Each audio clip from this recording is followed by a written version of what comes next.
star Jesse Taylor. Are you about to laugh? No, while I I'm allowed to introduce you? laugh. I'm allowed to laugh. We can Okay. have fun here, even when you're Yeah, introducing me. you can have fun here. So, star Jesse Taylor. I've been following you on TikTok for years. So, for me, this is very exciting. I appreciate you. It's the truth. So, what I love about you is you're a coach who has changed his brain through behavioral therapy. That's right. And we're going to talk about what that is. We're also going to talk about relationships, your relationship with yourself, your relationship with others, all this stuff you have right here on the whiteboard. I'm super excited. So let's start with, what is behavioral therapy and how did you change your brain? Okay. So how did I change my brain? The language of the brain, we know from behavioral therapy, is behavior. So it's the behavior inside your head and outside of your head, which means the behavior inside of your head is the interaction with the thoughts and the emotions and bodily sensations, you can say. That's kind of like inside of your body and your head. The behavior outside of your head that you're engaging with is your attention outside, right? Is what behaviors, what do I spend my time and energy on outside of my head? Am I going to the gym? Am I having relationships? Am I going to the sauna? Am I having speaking engagements? Or am I doing behaviors to fix insecurity, to fix feelings, which will actually feed more of the insecurity? So, to come to your question, to change our brain, we have to change the behavior that we do inside of our heads and outside of our heads. Despite what we feel? We accept the feeling. So I get always like, by some people I get attacked because they're still in the old form. They hear like this nonsense of therapists telling them, oh, you have to sit with your feelings on the couch and just sit with your feelings and sit with your thoughts. That's, can I cuss? You can cuss. It's just fucking nonsense. It's fucking nonsense. We want to accept our feelings because we want to build emotional fitness, which means we want to be okay with the feelings, but we don't want to just like, oh, I need to fix this feeling of anxiety by going on Instagram or TikTok, because if you do that, you actually create more anxiety. Instead, go ahead. Okay, give me an example of like what behaviors when it comes to TikTok and scrolling and reels is actually feeding it, because it feels like kind of pacifying when you're scrolling. You know what I mean? Mm-hmm. So what do we not like about that? Okay, so let's say you wake up in the morning. Right. Right?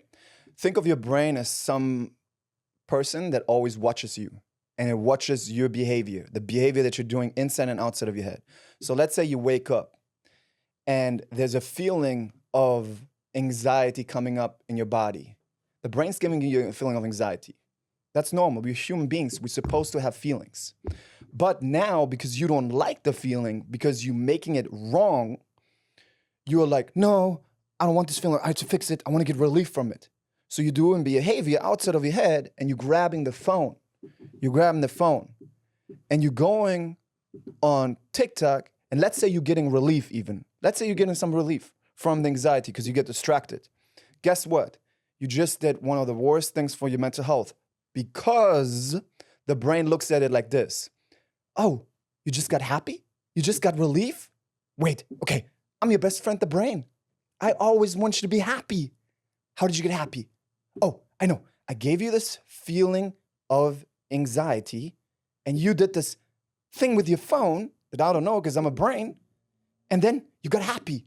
So for this formula to work, the only thing I have to do is to give you more anxiety, because then you can do more of the phone thing, and then you get happier, which causes an addiction. Right. Does that make sense? Yeah. So then what do we want to do instead? Let's say That's you a great get question. you get the anxiety.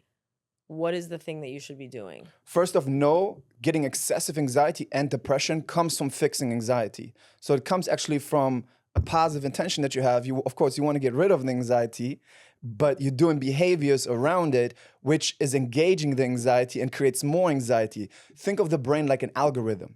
Think of the brain like TikTok. The brain's like TikTok, literally like TikTok. Whatever you watch, TikTok gives you more. That's Whatever so you true. put your attention to, TikTok gives you more. If thoughts come in of you're not good enough, you're not ready yet, and you're like, oh yeah, I'm not good enough, I'm not ready yet, how can I get ready yet? And you engage with those thoughts, you're feeding the thoughts. You are feeding the intrusive. And you identify with those thoughts because you think, oh, I'm not good enough, I'm not ready yet. And then you're like, oh, I have to watch another self-help video or another self-help book. And you never live your life because you keep reacting and identifying with thoughts that actually come somewhere from your childhood of, I'm not ready yet, I'm not good enough, and you think it's you, but really it's a program that you reacted to over time, and the brain is just bringing up the program. It has nothing actually to do with you. Now, to answer your question. So you can deprogram it? Of course. I've been doing it. So many people done it. Guys, if you listen to this, so many people with behavioral therapy have changed their brain all the time. ADHD, OCD, BPD, all those things. The regular mental health industry is not telling you that you can change these things. Plus, they're making a lot of money from it, from you being identified with those labels. And some people also like to be victim mindset where they put ADHD in their bio and they're like, yes, I'm this ADHD, because then they can have an excuse, which is for some people a better option than actually going out there and living your life. And here's the answer that I wanted to give you, because this is like probably what everybody asks. Okay, what do I do instead then? The best way to have a great mental health is actually to live your life. And what I mean with that is actually doing all the valued actions. You want to focus on valued actions, because by doing the behaviors, the things that you want to do, that algorithm, that watch time, that TikTok brain, so to say, is going to support you in those things. And I can give much, much more examples about it, but the essence is literally living your life and not being thrown off your path. I don't know if people can see this. Thrown off your path by the emotions and thoughts. You accept the anxiety. You want to kind of practice with emotions. You want to see it like physical fitness. You want to see it like lifting in the gym. See anxiety like 40 pounds or 60 pounds in the gym. Instead of trying to fix it and trying to do a behavior like venting is a behavior that's a compulsion that is creating more anxiety, going on TikTok, all kinds of drugs, all kinds of things, whatever you're trying to fix your feelings, control your feelings, fix your thoughts, all of those things are creating excessive anxiety. But if you can see emotional fitness exactly as that, as a workout, you're like, okay, I want to stop practicing now what Star says. I can have this anxiety. I'm going to have this anxiety. I'm going to have this wrong feelings.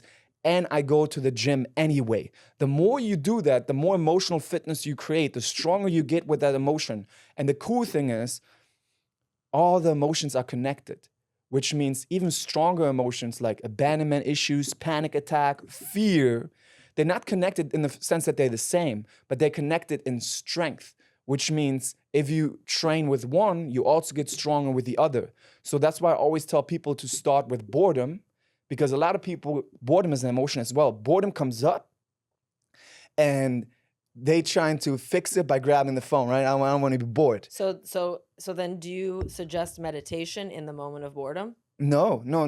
Meditation I suggest in general. Meditation I suggest in general as a practice, but in the moment of boredom, you can have this boredom and you spend your time on something you want to spend your time on, something you want to grow, not trying to get rid of the boredom. Yeah. I can have this boredom, and that's why we want to proactively set in our lives on, like, you want to write it kind of outside of your head. Right outside of your head, valued actions. What do you want to grow? And I have 7 valued actions from the Value Garden exercise. It's a great exercise that people can learn. The exercise comes from Mark Freeman. He's amazing. He recovered from OCD. He has a great book called You Are Not a Rock. And he created this Value Garden exercise.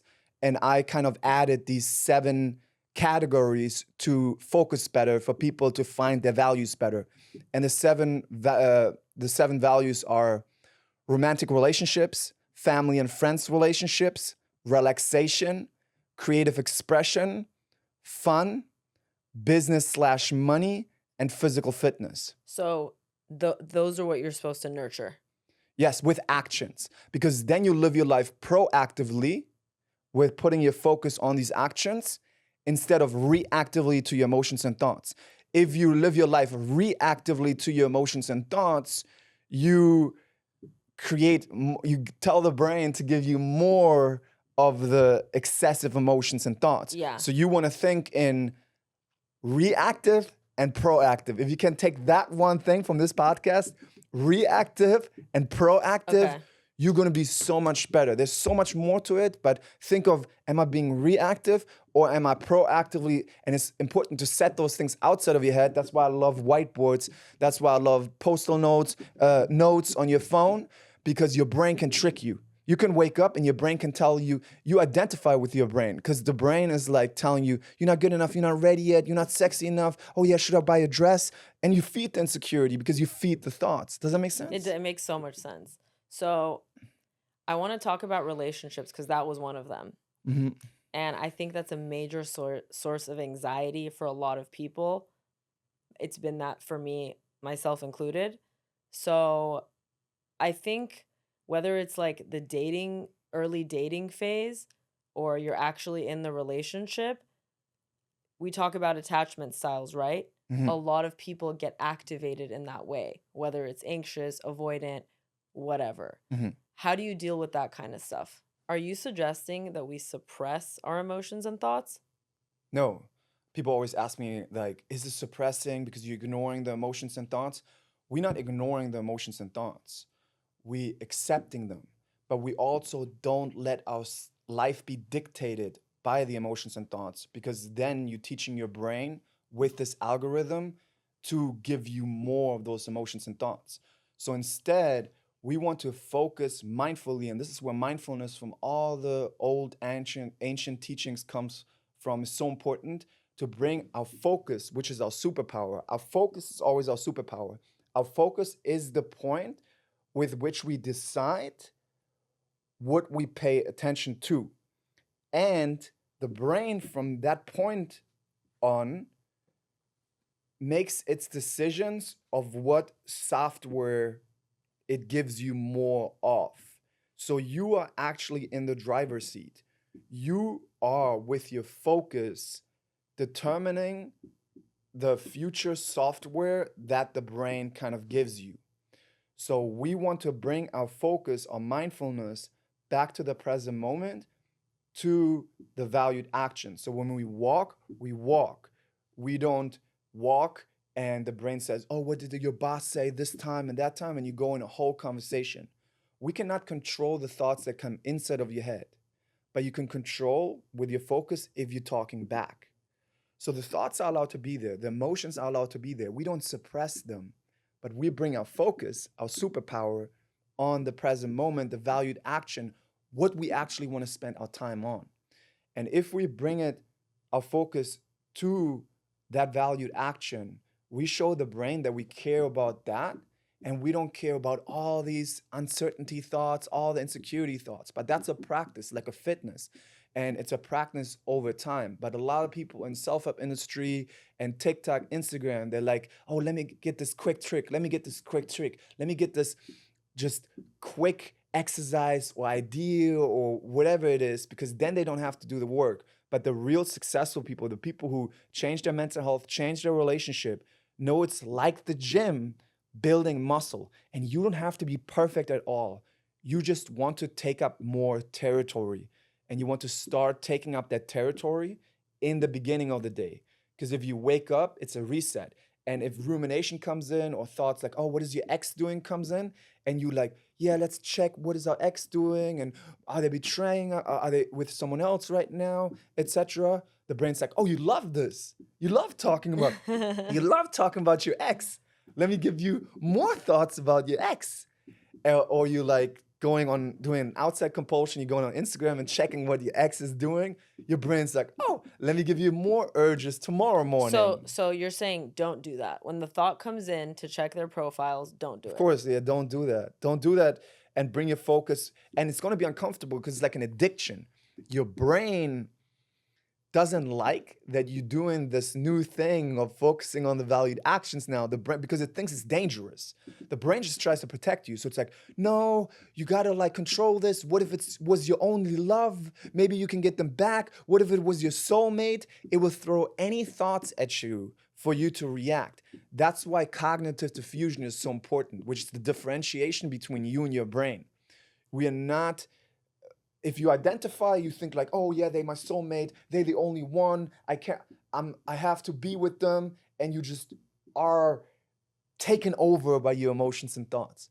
But if you can practice cognitive diffusion, even with your language, by saying, oh, the thoughts say I should call my ex, but no, brain, I'm going to the gym now. I'm walking right now. And it's a moment-to-moment practice. It's not this thing where you just practice right now and expect that the brain in 20 seconds is not going to give you a lot of thoughts. It's totally fine, whatever thoughts, and then you practice again. It's a practice, but guess what? Over time, you're going to get so strong and it becomes so normal to you that everything gets easier because you're getting stronger and you're showing your brain that you don't want all this engagement with thoughts. So you're also going to have less thoughts and be more clear. You're going to have more clarity about your life because you're actually dictating your life instead of letting your life be dictated by emotions and thoughts. Okay, wow. So over time, what happens when those thoughts come? Let's say you wake up, you're thinking about your ex. You wake up, you're thinking about, I don't know, a guy or a girl who Like hasn't heartbreak. or like a guy or a girl who hasn't texted you back and you thought like this was going somewhere. So the thoughts come up. You want to check their Instagram. You want to see what's going on. You want to see, are they liking other people's there's these obviously these actions that feed these thoughts that you're having. What do you need to do, and then what happens over time? Okay, let's make just a simple heartbreak formula from the beginning. You just broke up. You just got your heart broken, and you wake up. What are you supposed to do, right? Yeah. And then I give a different example. If you have a child with them, and so you still have to have contact with them, but let's say you actually don't necessarily have to have contact with them, right? So first off, I talk about this. Make a cheat code for yourself to make it harder for yourself to do the compulsions. Compulsions are, like explained, checking what they're doing on social media or having conversations in your head, trying to control the heartbreak by asking other people about them, venting about them with your family and friends. So we want to make it as hard as possible for you to not do the compulsions. So the first thing I would suggest is to block them. Okay. Just block them on all platforms. Block them on messages, block them on Instagram, TikTok, anything where to make it harder to see anything that they're doing about them, because then it's even harder to like check on them, right? There's a little distance between you have to unblock, it's a little bit in between. You can use apps where you're not, so those, but keep keep like a block to make it harder for you to do compulsions. Then you want to focus back on yourself. You want to make this a time where you become a person that takes care of yourself.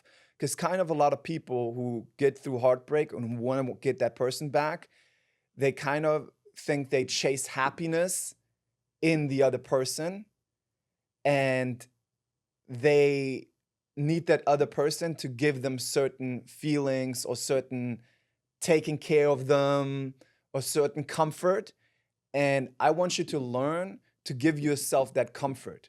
Now, I want you to know that in the beginning, it's going to feel wrong because it's a different pattern. Okay. The brain so this is why people cannot grow if they're not willing to have uncomfortable emotions, because the brain pulls you in with uncomfortable emotions. That's the technique of the brain. The brain gives you uncomfortable emotions. You're like, no, I don't want to have this feeling. So you do all these behaviors that fire up and engage the same old toxic patterns.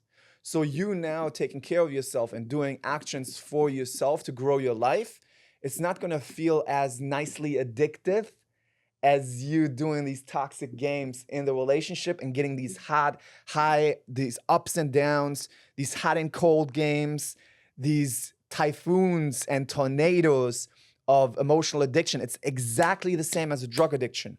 Think of You getting out of a breakup, think of you getting over attachment, exactly the same as someone who goes to rehab with alcohol. Yeah. They also have to distance themselves from the alcohol. And I have so many clients, I deal with this right now. I help them to distance themselves first because some of my clients, like I have a client that I have a coaching call today with, she had this hard time of, he tried to convince her to have just another talk, just one more talk, just one more talk, and one more letter, and one more this. And Closure. He cheated. Yeah, closure. And, Yeah. let's just stay friends. But a lot of times that is to get that person back to the drugs, to get back into the drug addiction relationships. And not saying that person, that he's the only one at fault. Two people is usually both people doing compulsions in the relationships. But for you to recover, you want to make it as hard, like you want to have that's why no contact is good.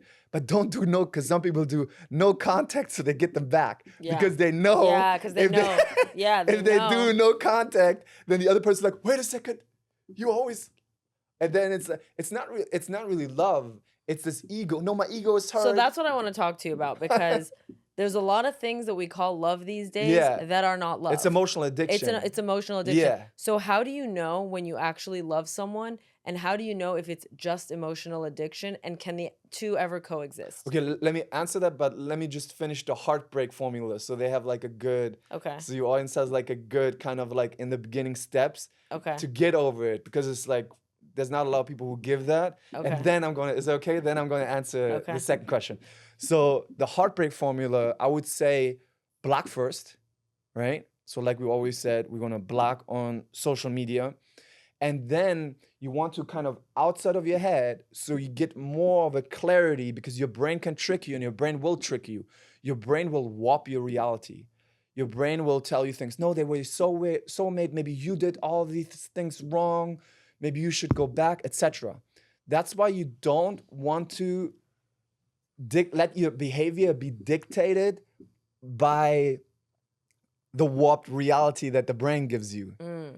You want to make your change from the emotional addictive engine to the valued action engine. So you want to take like a whiteboard and ask yourself, what do I want to grow in my life? What do I want to spend my time on more? And it's things that you're already doing that support your life, and things you want to do, but the brain says, no, we're not good enough, we're not ready yet, we have too much anxiety, or even your relationship got in between it because you were so addicted to the partner that you neglected yourself for these addictive feelings, which also crack addicts and alcohol addicts do all the time, cocaine, whatever. Yeah.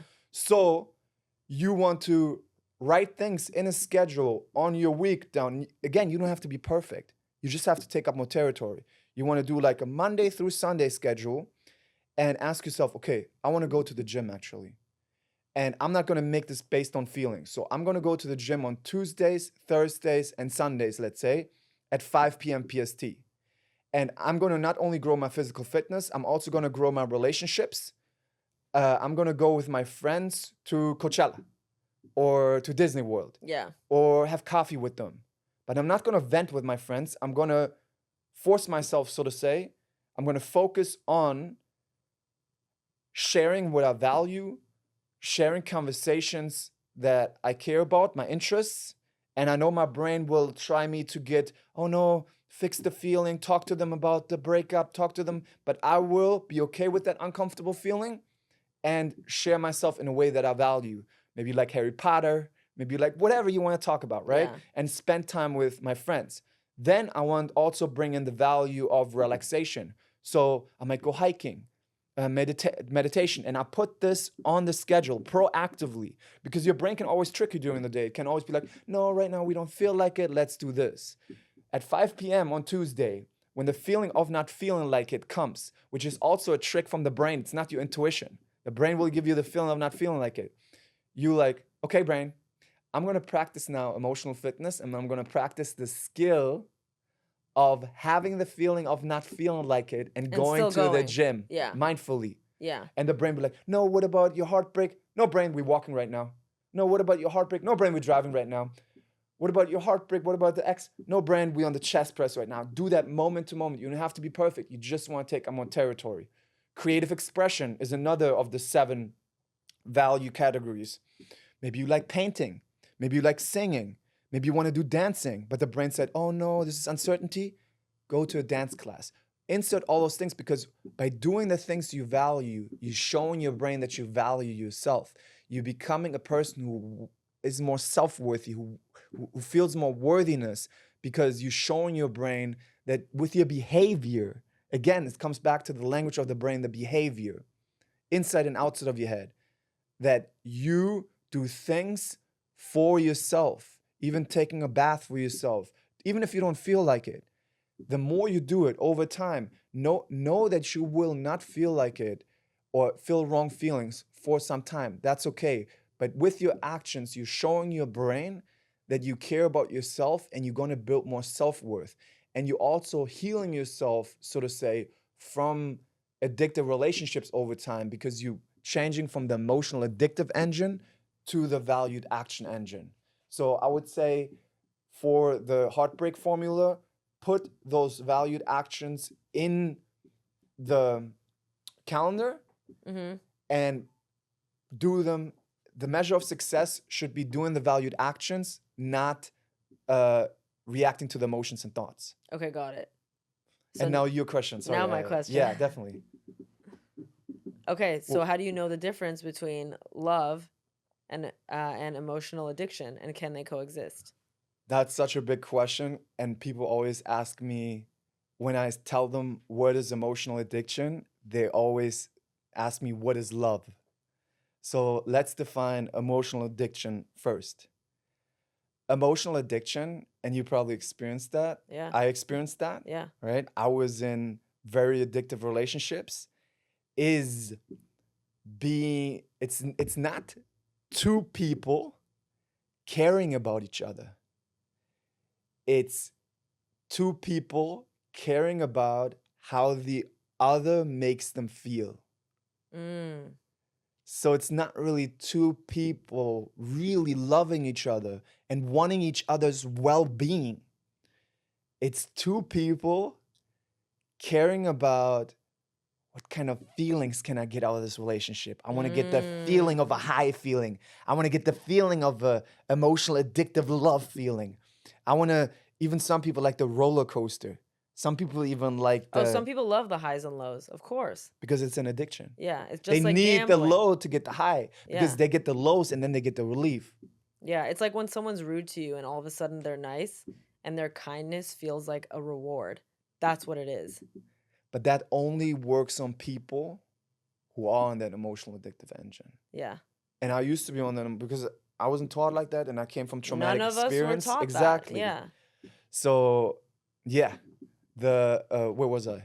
So you defined... Oh, the emotional addiction, right. Yeah. So it's the hot and cold games, right?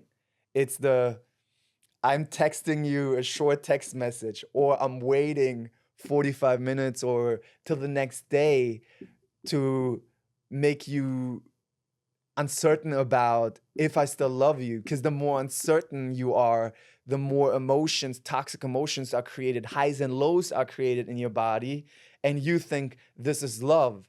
There is a group of people who say, or for example, I don't like the nice guys. And there's something to, because it's just a label, but there's two sides to this. Yeah, if you have a nice guy, this is the one side. A nice guy who, I'm only being nice to you because I want pussy. I can't even say this. You can say that. Okay, sorry, guys. No, you can say that. I'm only being nice because you want to get laid. I want sex, because I want to get laid. Yeah. That would be a manipulative thing, right? Right. But if you just but then here's the other side. It might not even be that guy, maybe that guy is just a good partner. They do valued actions for you. They care about you. And you say, oh, he's just such a nice guy. Even though they're just like being respectful and caring about you. And there's a lot of women who leave them because they're like, they don't give me this hot and cold toxic thing, because that's the only thing they know. So in this position, it's actually, in this example, the woman who trained herself to be addicted to a drug instead of being in line with real love. And that's because they are reactive to emotions and thoughts, which comes everything back to behavioral therapy. I didn't go out there and try to be a relationship coach. I shared the foundations of how the brain works. My videos on relationships went viral and the mental health went viral, but people were like, oh, you are a relationship coach. I'm just giving you simple things, how your brain works, how your body works, and that emotional addiction is the same as a drug addiction. So the emotional addiction is the hot and cold, all those examples. Then people ask me, you probably would ask, what is love, right? That's what I asked. Love, I feel like asking that is you have to come to the place to actually appreciate love and know love. You have to stop being a slave to the emotional addiction. It's more of an undoing.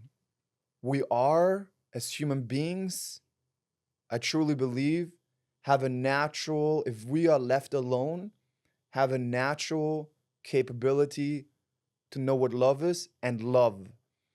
It's just through the metric of being reactive to these patterns, you created an addiction. Can you follow? Like, it's like this addiction. No, I'm getting it. You know? Yeah, and I've been there, by the way. Yeah. You're creating this addiction where you now think love is these highs and lows. And you're not attracted to anyone who doesn't give you the drugs. Yeah, the crack. yeah. But it's not real love. And then you push out a man who might be like the most amazing man. And they're good if for you you. wear, yeah. And but some girls are like, but I cannot be with someone I'm not attracted to.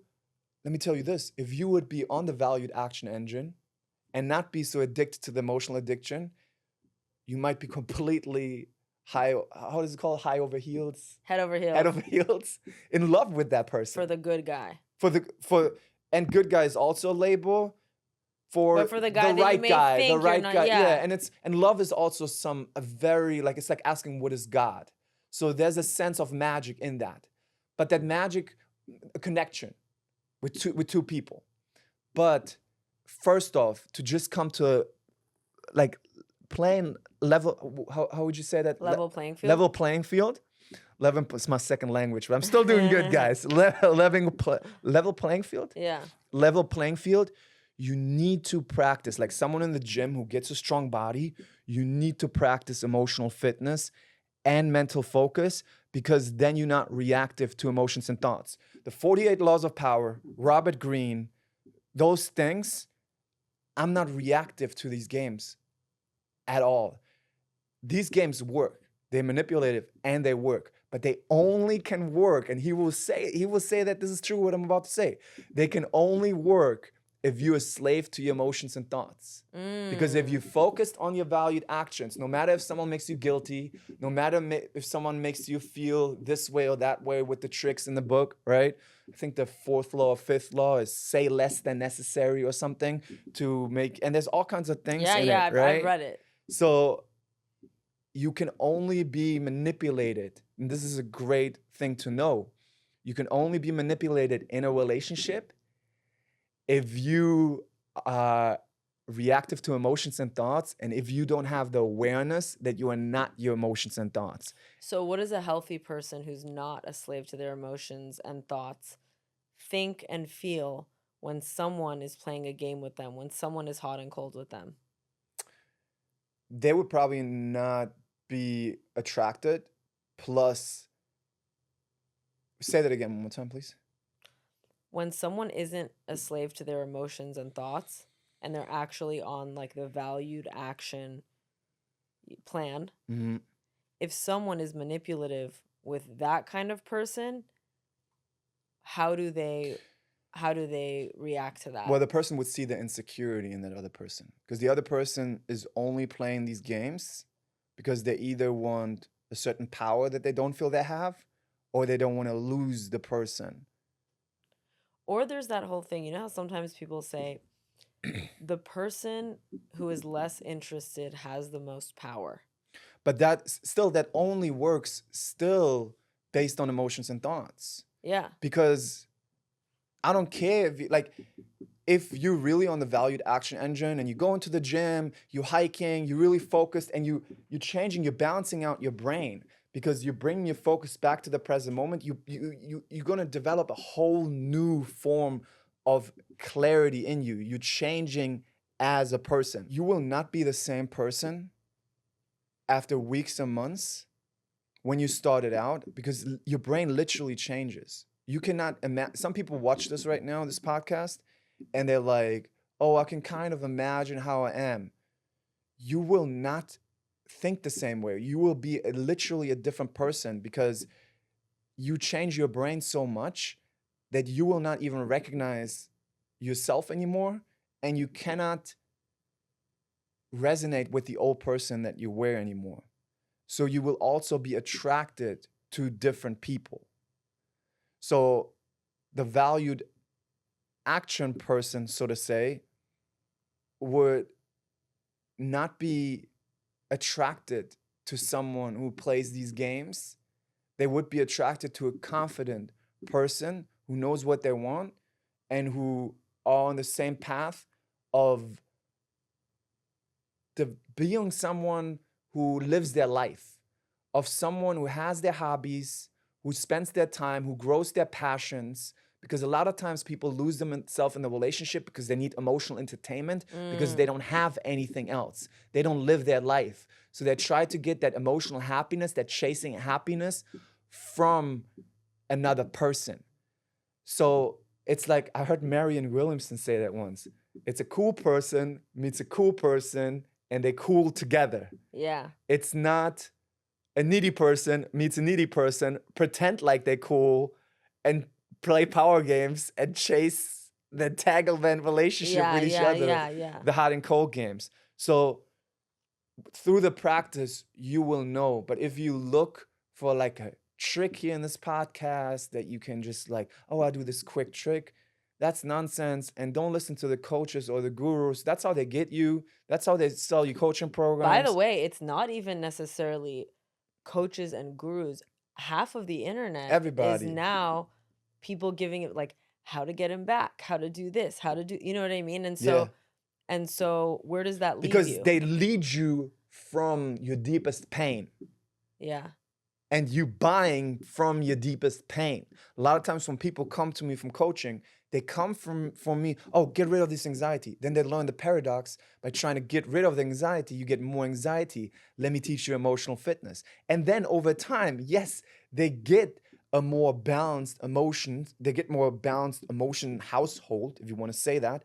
And they're living their life, which gives them the most. You know, we all want to live our lives and we all want to spend our time on the things that we want to spend our time on. But most people are not living their lives because they are pushed back and forth by emotions and thoughts. That's true. I love that. I love the way you articulated that. Okay, while we're on the subject, I want to talk about all of the bullshit that we've been taught and how there's actually no rules.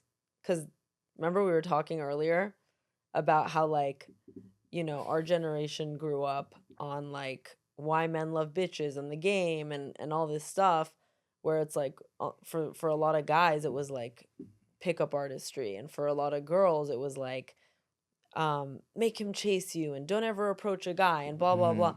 And it's funny because as I've been doing my podcast, every single high achieving woman who I've interviewed on this podcast initiated with the guy that ended up being her husband.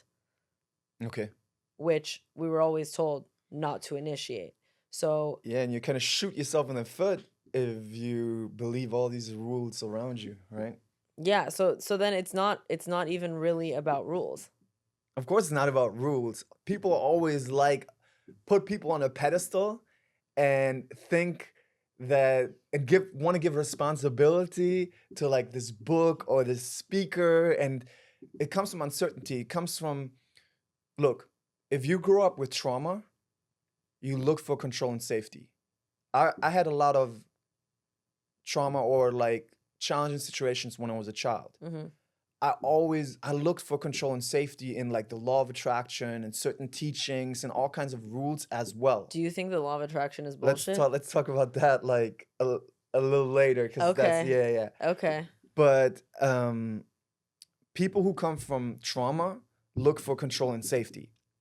So a lot of times they don't trust themselves so much, and they look for that control and safety in like rules and the morning rituals, wake up at 5 a.m. and I love Alex Somozy, whoever, like I'll just give one example. He came to mind, but Alex Somozy or whoever speaker tells me I have to do this, I have to do that.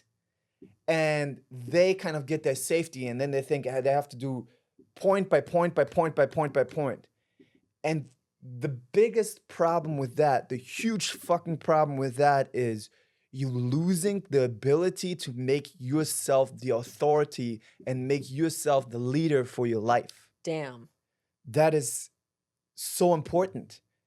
It's important for you to go through trial and error and trust yourself, and don't trust a book. Like take tools from this podcast, take tools from what I say, try it out, and then see if it works for you.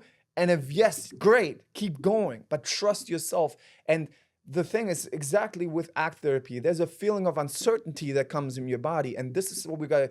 I can have this uncertainty, and I'm going to do this speaking event now anyway.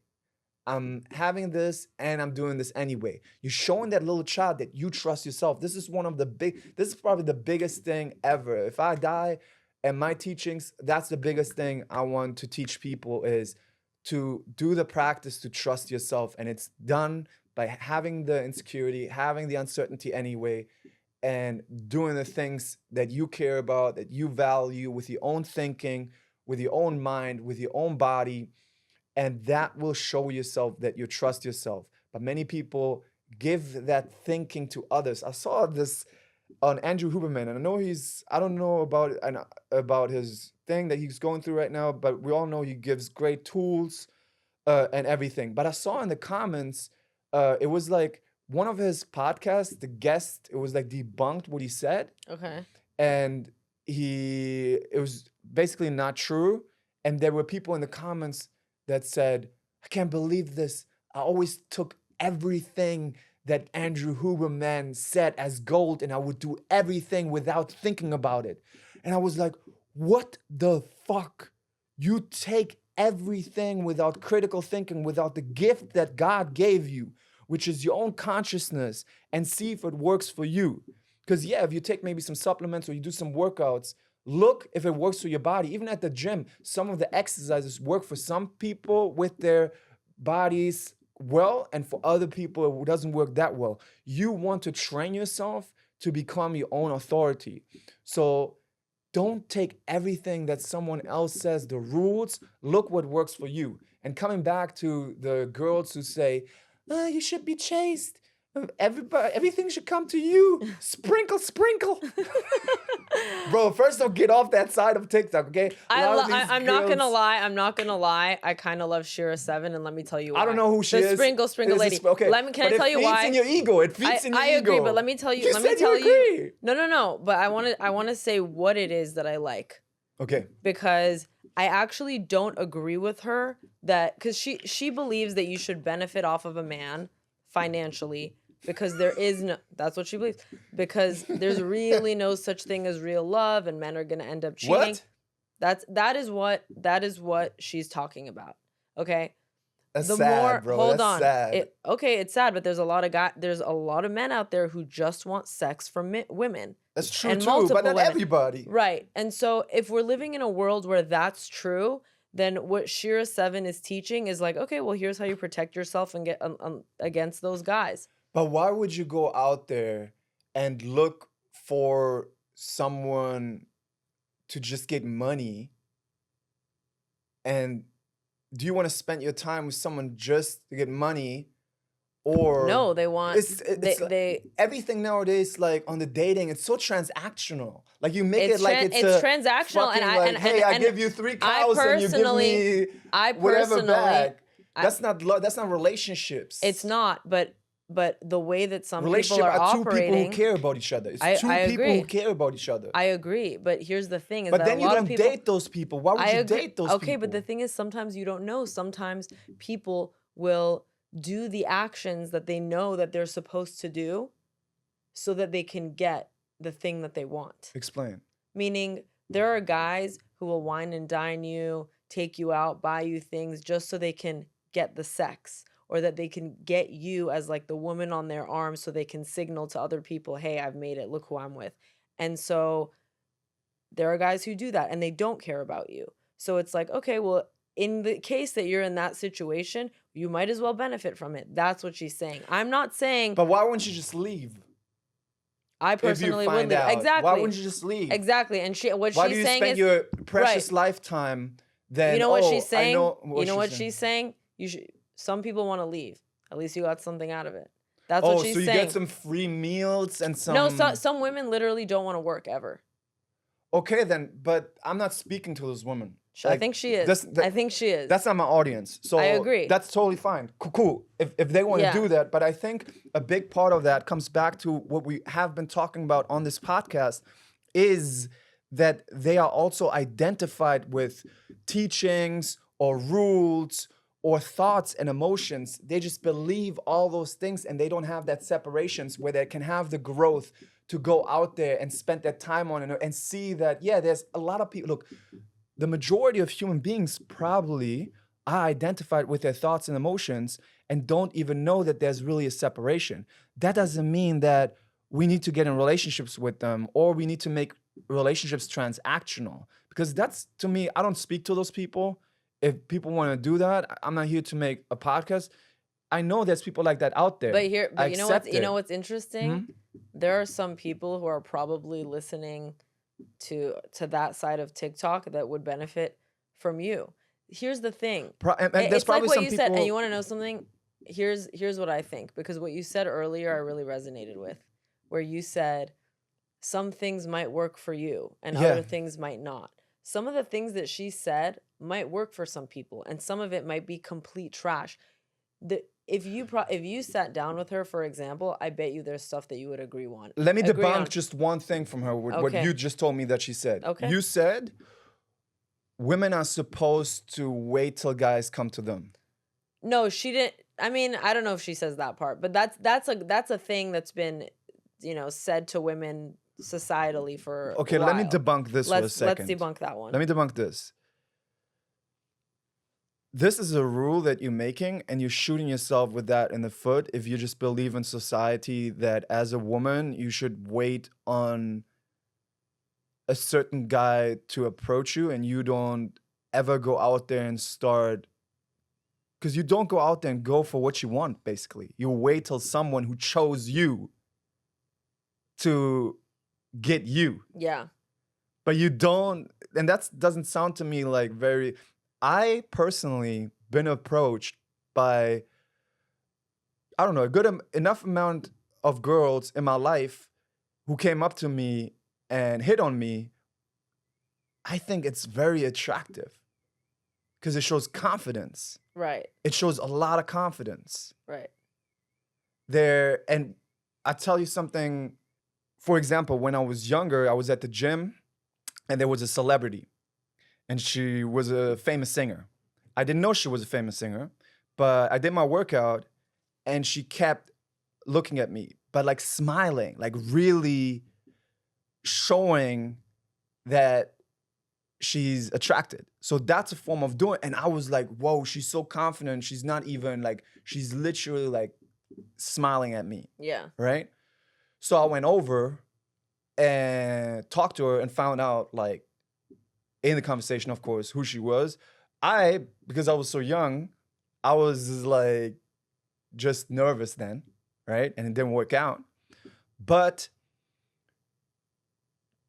I'm very attracted to, and I go up to girls, I go up to women, And I think men should do that too. Yeah. Men and women should do that too. But women shouldn't listen to rules. Oh, they should just only come to me. Yeah, you can position yourself in a way. Women do that all the time, where you get like closer and like give like kind of signs. But why not going up and just say hi? And practice yourself, showing yourself in society that even, and if people say that's masculine or that's feminine or that's just fucking stupid.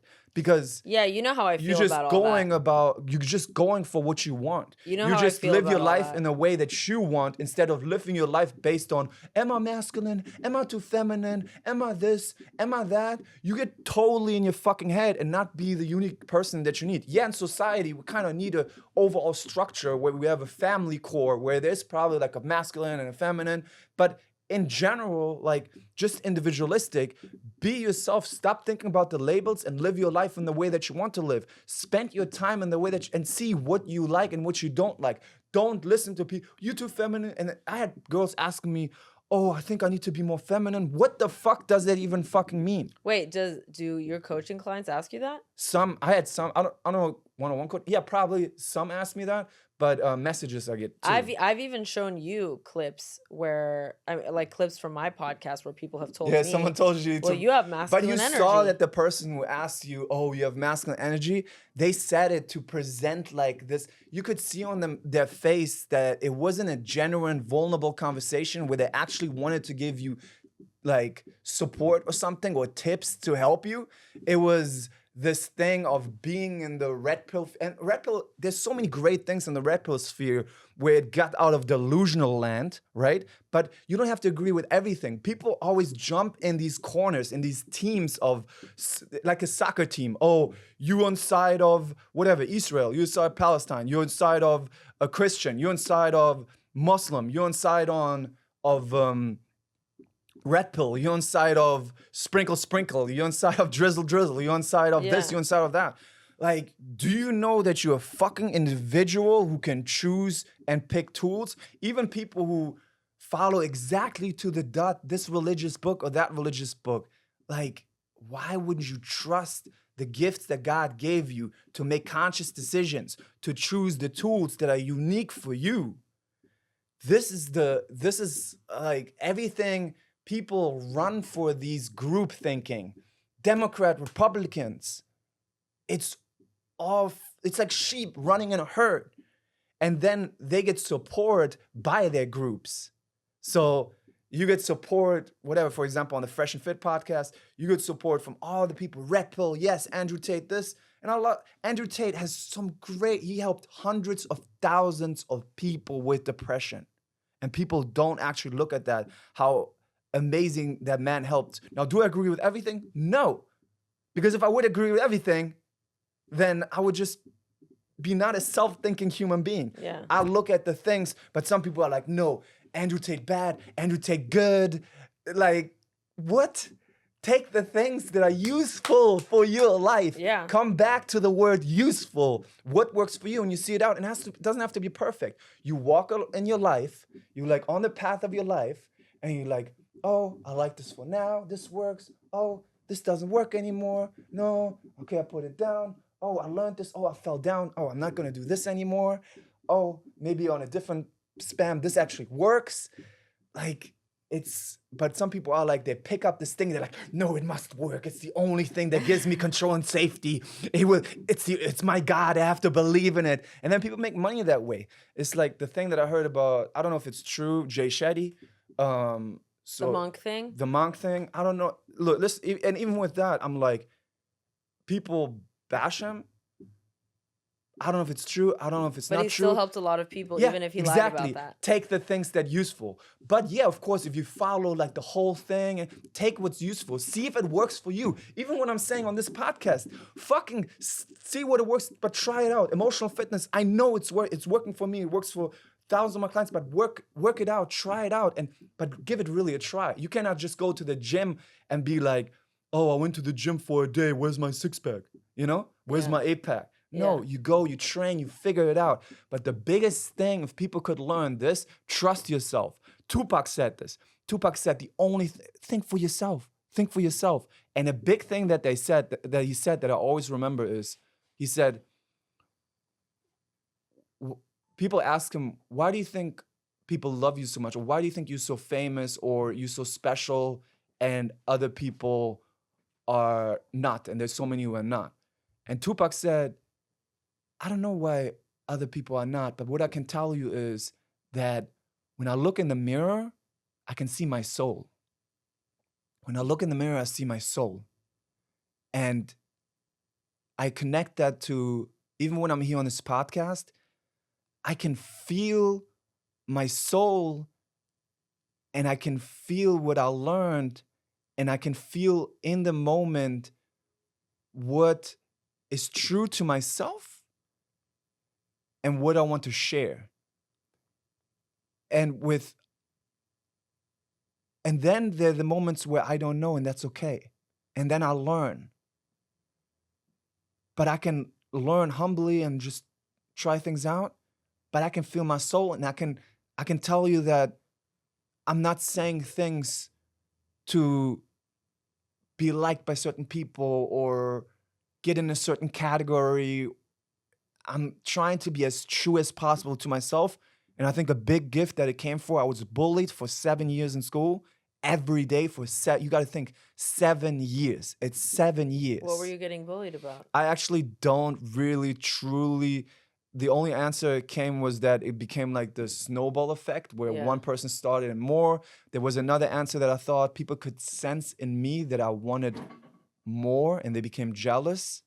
Then some people say, oh, girls like you. And then I don't know what it is. I really don't know. But I can tell you the 7 years, it just taught me if you don't get accepted by people, on some point you're like, fuck it. If no one accepts me, I don't have to jump into their games. I don't have to jump into the trying to get validation. They don't care about me anyway. Let me do my own thing and let me learn for myself. Now, that was a lot of trauma, and I had to learn again how to trust people and all that. But that was the positive that it gave me, where I coming back to my pride. I care more about looking in the mirror and being proud of myself. And I think that's the Tupac quote that resonates so much. I can see my soul, so I want to do good by people because I want to look in the mirror and trust myself and feel good with myself. So it's like this,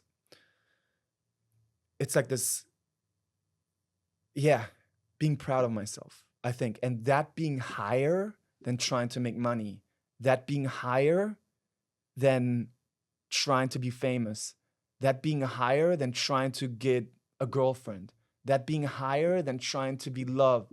And the funny part is, because of that, my audience, they love me so much. They just, I mean, I can't ask for, but like, they so like, and it was so new to me in the beginning because I was bullied for 7 years. And then in 2020, when I got popular on the app, and suddenly it was like messages, you changed my life, I love you. And at first it was like this, I can't. And then there's good people out there and they like me for me. Yeah.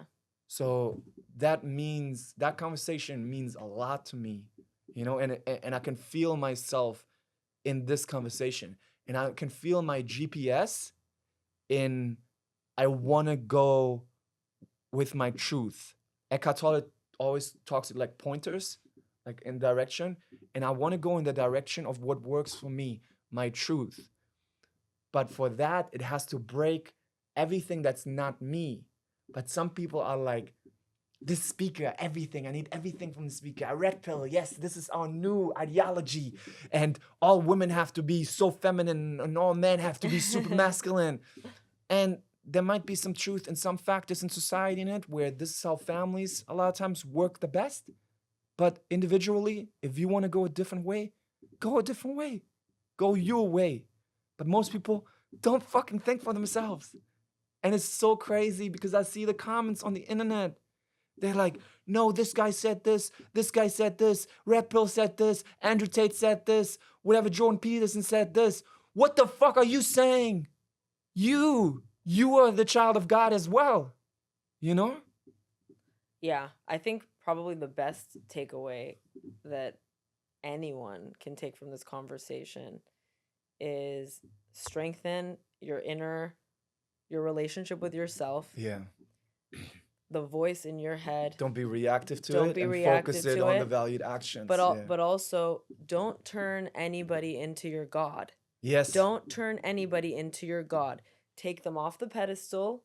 They're right here. You can learn from everybody. Take tools. Yeah, you can learn from everybody. Nobody on the pedestal. Yeah.